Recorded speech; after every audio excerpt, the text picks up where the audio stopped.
नमस्कार। मुझसे यह प्रश्न बार बार पूछा जाता है कि जब व्यक्ति को पैनिक अटैक आता है और जो पैनिक अटैक होने पर उनका जो बीपी बढ़ जाता है और जो उनकी पल्स बढ़ जाती है, यह कितनी खतरनाक होती है। क्या इससे हमारी जान को खतरा हो सकता है या नहीं हो सकता है? कृपया बताने का कष्ट करें। दोस्तों, जब भी व्यक्ति को पैनिक अटैक आता है तो पैनिक अटैक्स में जो बीपी बढ़ता है, इन माई एक्सपीरियंस, वह बढ़ता है आपकी घबरा जाने से, है ना। जब आप उस चीज़ के बारे में सोचकर घबरा जाते हैं, दैट टाइम आपका जो बीपी है वह फ्लक्चुएट होता है। और साथ साथ में ही क्या होता है कि आपका जो पल्स रेट है वह भी बढ़ता है। लेकिन अगर ओवरऑल देखा जाए तो मैं आपसे एक बात बहुत अच्छे से साझा करना चाहता हूँ कि पैनिक अटैक्स के दौरान कभी भी किसी को भी हार्ट अटैक और दूसरा ब्रेन हैमरेज जैसी कोई भी चीज़ कभी नहीं हुई है और ना कभी होगी। जो भी व्यक्ति सोचते हैं कि उनकी पैनिक अटैक से मौत हो सकती है या पैनिक अटैक से उनको ब्रेन स्ट्रोक हो सकता है या हार्ट अटैक आ सकता है, ऐसा कभी भी नहीं होता है। यह बस एक कहना चाहिए कि यह हमारा एक झूठा डर है।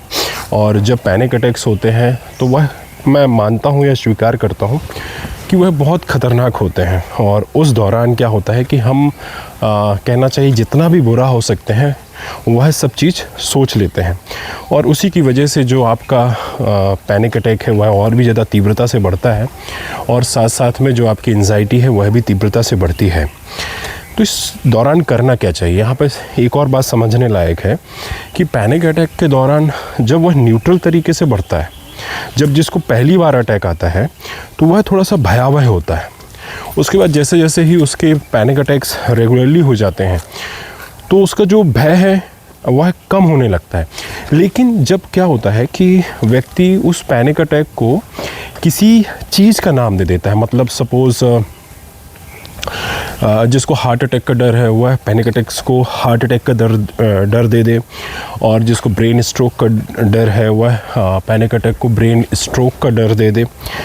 तो इसी वजह से लोगों के मन में और भी ज़्यादा पैनिक क्रिएट होता है और वह फिर तड़पने लगते हैं, घबराने लगते हैं और हॉस्पिटल के लिए दौड़े दौड़े जाते हैं। तो आपसे रिक्वेस्ट है, जब भी पैनिक अटैक आए उस दौरान अपने आप को जितना शांत रखने की कोशिश करें उतना ही ज़्यादा अच्छा है आपके लिए। और साथ साथ में अगर पानी हो नज़दीक में तो आप पानी का सेवन करें बैठकर, और डीप ब्रीथिंग का जो उपयोग है वह करें। लंबी गहरी सांस लें धीरे धीरे नाक से, और उसे फिर होल्ड रखें 5 to 7 सेकेंड, दैन फिर उसको धीरे धीरे रिलीज़ करें।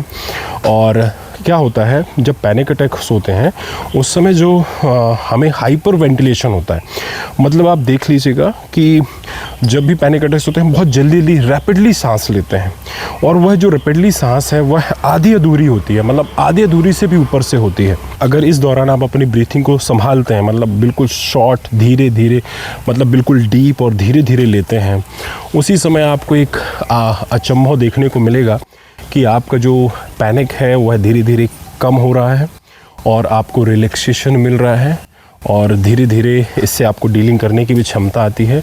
और नेक्स्ट टाइम अगर पैनिक अटैक आता है तो आप इसे बेहतर तरीके से हैंडल कर पाते हैं। अगर इस संबंध में और भी कुछ जानकारी हमसे चाहिए हो तो हमने अपना नंबर डिस्क्रिप्शन बॉक्स में दे रखा है, आप वहाँ से हमसे कांटेक्ट कर सकते हैं और अपनी समस्या से छुटकारा पा सकते हैं।